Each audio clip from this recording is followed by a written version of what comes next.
안녕하세요. 엄지민입니다. 현상 이면에 숨겨진 사실을 쫓아 팩트 추적 지금 시작합니다.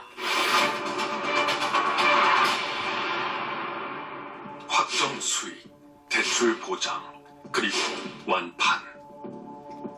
우리는 이 달콤한 단어들이 평생 일궈온 자산을 지켜줄 기회라고 믿었습니다.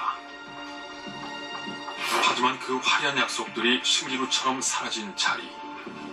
이제는 뜬 눈으로 밤을 지새우며 깊은 한탄을 거듭하고 있습니다. 저 같은 경우는 사기를 당한 거예요. 스트레스 받아가지고 이암까지 와가지고 나 수술을 했는데 사기를 쳐도 이렇게 사기치고.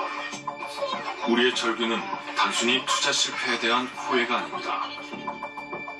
0.1초 차이로 운명이 결정된다며 입금 연습을 시켰던 초치기. 지식산업센터의 높은 수익률을 앞세워 불법 대출을 부추겼던 교묘한 속임수. 심지어 온라인 가짜 사이트까지 동원해 우리의 개인정보를 낚아챘습니다. 사기에 덫에서 빠져나오기 위해 법의 문을 두드렸지만 현실은 더 차갑기만 합니다. 증거 불충분이라는 방패 뒤에 숨어 시행사와 책임자들은 법망을 빠져나가고 끝이 보이지 않는 법정 공방 속에 일상이 무너져 내리고 있습니다. 이런 정신불안까지 만들어서 일반 못 봐요. 앞으로 저런 거 먹고 일상생활이 불안해가지고. 누가, 무엇이 우리를 이 지옥으로 밀어넣었을까요? 오늘의 팩트체커 윤성훈 기자와 함께합니다. 윤 기자, 최근 분양시장을 둘러싸고 잡음이 계속되고 있는데요. 계약 과정에서부터 분양 이후까지 곳곳에서 피해를 호소하고 있다고요? 네, 취재 결과 개인의 투자 책임이라고만 보기에는 분양 과정 자체에 문제가 있는 경우가 많았습니다. 위험은 축소시키고 수익은 과장하는 공통 패턴을 발견할 수 있었는데요. 분양시장에서 벌어지고 있는 대표적인 피해 유형들을 하나씩 살펴봤습니다. 인천지방법원 북부 지원이 들어설 예정인 인천 검단 신도시. 근처에는 대형 건물들이 들어서며 법조타운의 모습이 갖춰지고 있지만 유독 한 건물은 1층과 2층 상가가 텅 비어 있습니다. 수분양자들이 시행사와 공방을 벌이고 있기 때문입니다. 이곳 상가를 분양받은 이들은 노후 대비나 생업을 위해 평생 모은 자산을 투자했지만 지금은 감당하기 어려운 빚만 떠안게 됐다며 분통을 터뜨립니다. 내가 지금 암 걸린 사람이에요. 스트레스 받아가지고 이암까지 와가지고 내가 수술을 했는데. 문제는 분양 방식이었습니다. 지난 2021년 분양 당시 계약금을 먼저 입금하는 순서대로 좋은 상가 호실을 배정받을 수 있다고 홍보됐다는 겁니다. 이른바 초치기 분양입니다.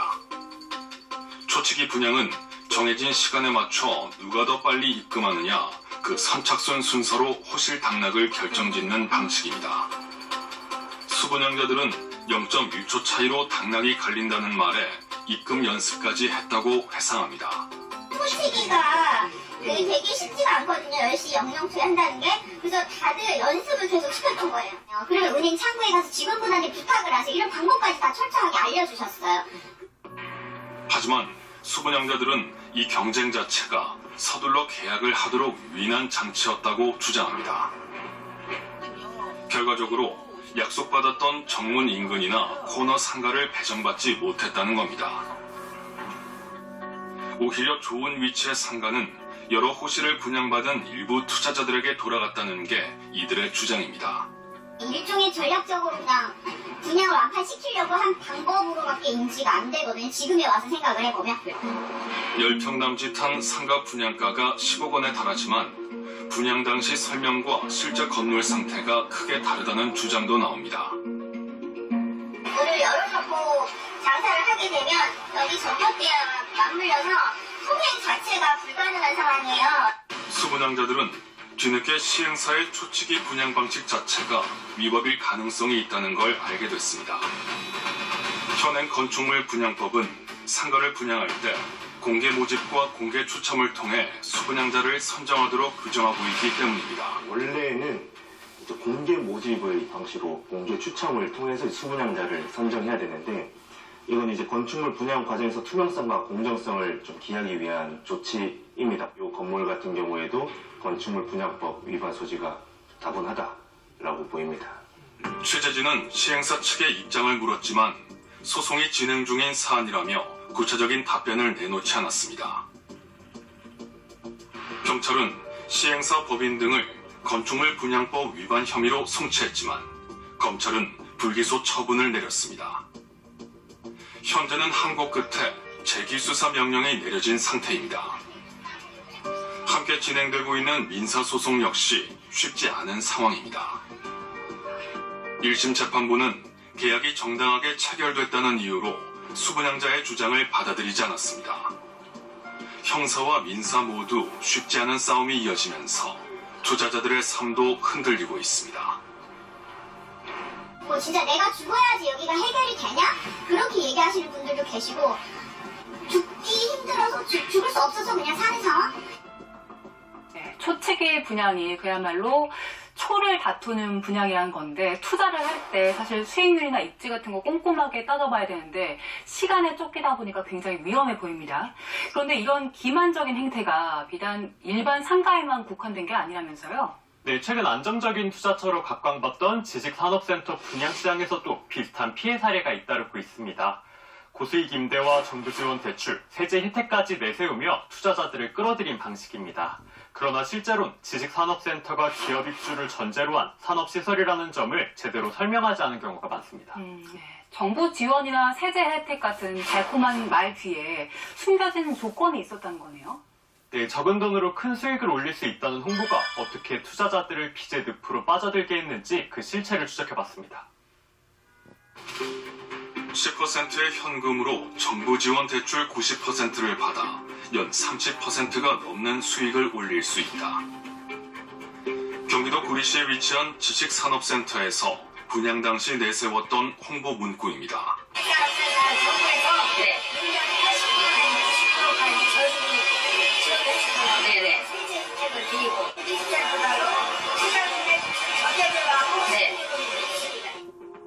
선뜻 믿기 힘든 조건이지만 당시 분양 상담 과정에서 제공된 견적서에는 예상 임대 수익률 31.5%라는 수치까지 명시돼 있습니다.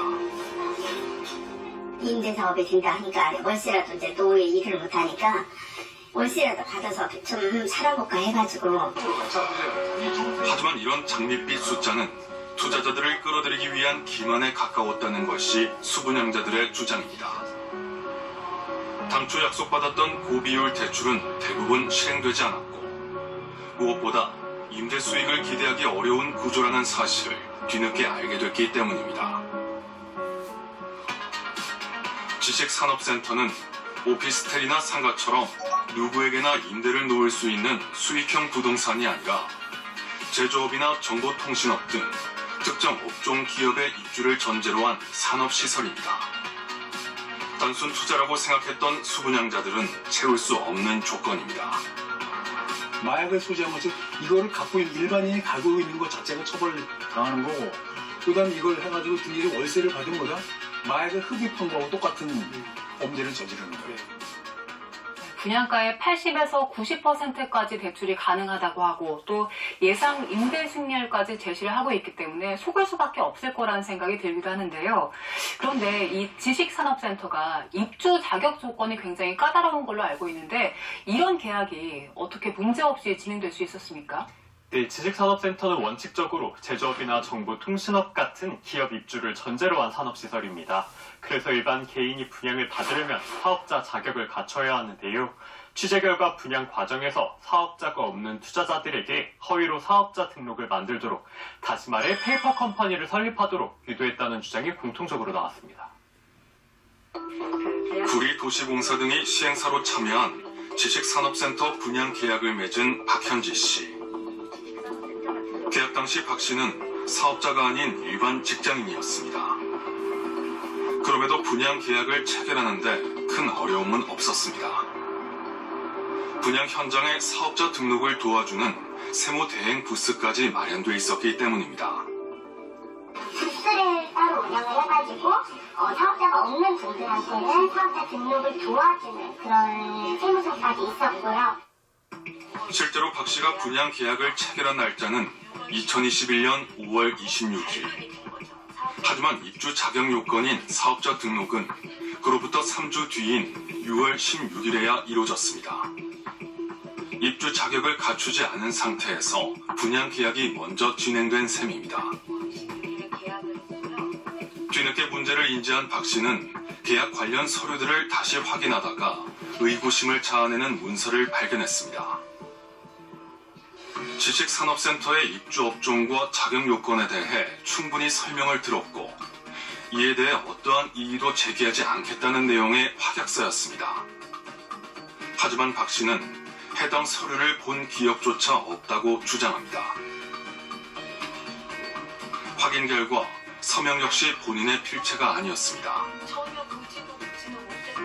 제가 전혀 듣지도 못한 소리들이거든요.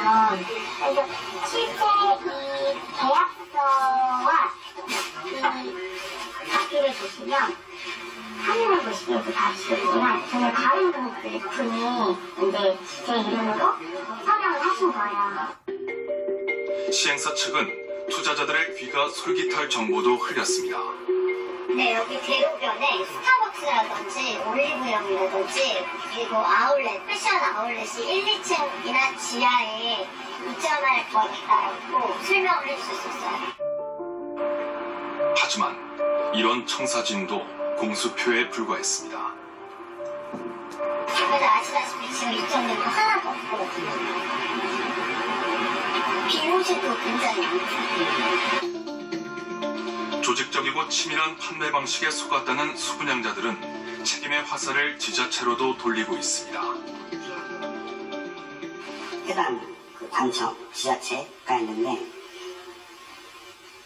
서류로만 입주 승인을 하는 거예요. 실제 이 사람이 사업자 입주 자격을 가지고 있는 사람인지 분양을 받을 수 있는 사람인지를 확인을 하지 못하고 제작진이 관할 지자체의 공식 입장을 묻자 구리시는 지식산업센터 분쟁조사를 진행했다면서도 홍보 행위가 법령을 위반했는지 여부는 사법부가 판단할 사안이라는 입장을 밝혔습니다.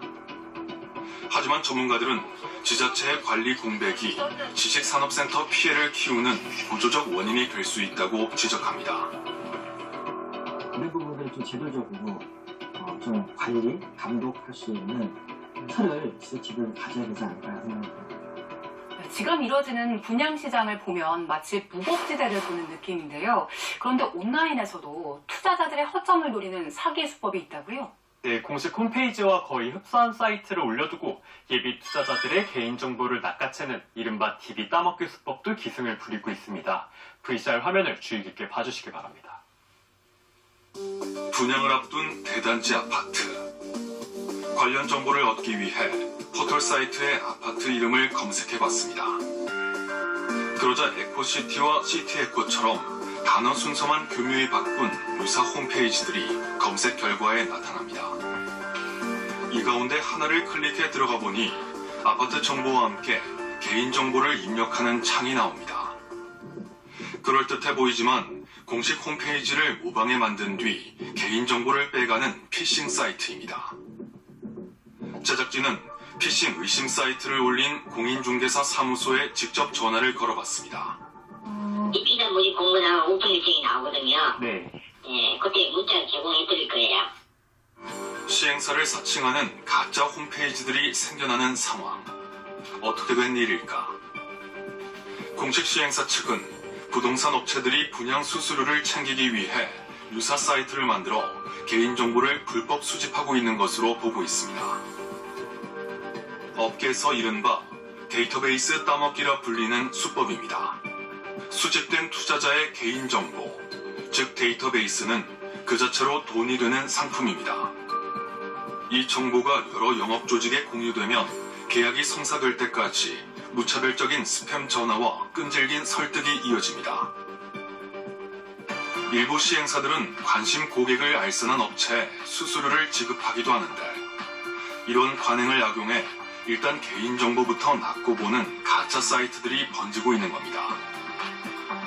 상황이 이렇다 보니 공식 시행사들은 골머리를 앓고 있습니다. 홈페이지에 유사 사이트에 속지 말라는 경고문을 띄우기도 했지만 유사 홈페이지 조심하셔야 되거든요, 고객님. 공식 시행사가 이런 유사 사이트를 발견해도 마땅히 제재할 방법조차 없는 것이 현실입니다.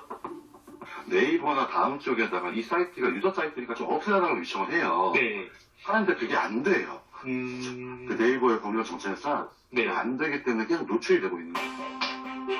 특히 투자자들도 눈치채지 못한 사이 무차별적으로 수집되는 개인정보가 어떻게 악용될지 모르기 때문에 각별한 주의가 필요합니다. 이 명단들을 저희 현장에만 활용하는 게 아니고요. 네. 이 가든 명단들을 차이도 돌렸어요. 사실 이런 것들이 좀 굉장히 좀 저희 현장뿐만 아니라 많이 현장에서 문제가 되고 조금 불법적인 형태로 좀 자행이 되고 있긴 하거든요. 네, 상황을 보니까 분양시장 곳곳에 지뢰가 깔려있는 것 같은데요. 그런데 더 큰 문제는 피해가 발생했을 때 수습할 수 있는 제도적인 안전장치가 충분하지 않다는 거죠. 네, 가장 큰 문제는 법과 제도의 빈틈이 분양업자들의 방패가 되고 있다는 점입니다.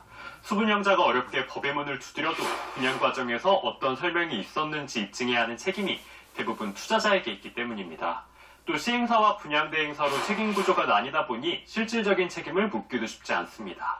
처벌 역시 비교적 가벼운 수준에 그치는 경우가 많아 비슷한 피해가 반복되고 있다는 지적이 나옵니다. 네, 늦긴 했지만 지금이라도 이렇게 반복되는 분양 사기의 고리를 끊어야 될 것 같습니다. 네, 그래서 제작진은 반복되는 기만 속에서 투자자들이 스스로를 지킬 방법은 무엇인지, 그리고 이미 발생한 피해를 어떻게 현실적으로 구제할 수 있을지 전문가들과 함께 살펴봤습니다. 피해 사실을 공유하고 대응 방안을 논의하기 위해 지식산업센터 수분양자들이 한자리에 모였습니다. 지식산업센터라고 하는 것은 옛날에 이걸 우리가 모여가지고 대책을 해서 이게 정말 잘못된 거고 불법이면 이걸 바로 잡아야 되는 거잖아요. 저 전혀 못 바꿨죠. 그거를 못 바꿨으니까 이렇게 모여서 개개인이 모여서 이렇게 얘기를 하고 있는 겁니다. 이처럼 허위 과장 광고에 속았더라도 이미 계약서에 서명했다면 구제받기란 쉽지 않습니다. 결국 투자자 스스로 계약 전의 내용을 꼼꼼히 확인해야 하는 구조입니다. 산지법이 20일 어떤 보장을 해준다는 것만 이제 맹신해서 계약하시는 건 금물이고요. 또 혹시 모를 피해를 막기 위해서라도 분양 상담 과정 때 설명이나 약속을 녹음하거나 영상으로 촬영하는 등 증거를 남겨두는 것이 중요하다고 강조합니다. 하지만 전문가들은 비슷한 피해가 반복되는 상황을 막기 위해선 근본적인 제도 개선도 필요하다고 봅니다. 분양사업은 대개 시행사와 시공사, 분양대행사 등 여러 갈래로 나뉘어 진행하는데 이 때문에 책임 소재가 불분명해지며 피해 구제가 더욱 어려워진다는 겁니다. 규정상으로는 법인도 처벌을 받게 되어 있는데 우리는 개인의 일탈이고 몰랐다. 책임질 사람 한 명을 내세워서 꼬리 자르게 하는 형태가 있습니다. 이제 처벌 같은 경우도 벌금 이제 몇십에서 이제 많아야 이제 100, 200 정도에 끝나는 선이 많기 때문에 특히 허위 과장 광고를 통한 무리한 분양 사례가 잇따르는 상황. 계약이 체결되는 시점에서는 우선은 소비자가 그때부터는 을이 되는 거거든요. 수분행자가. 계약만 성사를 하게 되면 수수료를 받는 구조니까. 이런 부분들이 이제 훼손되지 않고 계속 발생하는 것 같습니다. 허위 과장 광고에 대해선 계약 취소나 손해배상으로 이어질 수 있도록 제도적 장치를 보다 강화할 필요가 있다는 게 전문가들의 지적입니다. 가장 신규 단계에서부터 이런 불법이나 유혹 행위가 들어가지 못하도록 자기 감독하는 이런 행정기관의 어떤 정책적인 배려나 어떤 행정 지도나 이런 게 필요하지 않나 생각이 듭니다. 제도에서는 필요한 영역에 새로운 기구가 할 역할이 있지 않을까 생각합니다. 네, 이렇게 화려한 분양 광고 뒤에 숨은 교묘한 수법들이 결국 평범한 사람들의 일상까지 무너뜨리고 있기 때문에 경각심을 가져야 될 것 같습니다. 초치기 경쟁이나 허위 사업자 등록처럼 분양을 서두르게 만들거나 자격을 형식적으로 맞추는 방식들이 여전히 시장 곳곳에서 반복되고 있습니다. 전문가들은 이런 피해를 막기 위해서는 사건이 터진 뒤 사후 대응만이 아니라 분양 과정 자체를 관리 감독하는 제도 보완이 필요하다고 지적합니다. 또 투자자들 역시 확정 수익이나 대출 보장 같은 표현을 무작정 믿기보다는 계약 조건과 위험 요소를 보다 냉정하게 확인할 필요가 있습니다. 네, 달콤한 말일수록 더 차갑게 확인해야 한다는 점 잊지 말아야겠습니다. 윤 기자, 수고 많았습니다. 오늘 팩트투적은 여기까지입니다. 저희는 다음 시간에도 현상 이면에 숨겨진 사실조차 시청자 여러분 목소리에 귀 기울이겠습니다. 함께해주신 여러분 고맙습니다.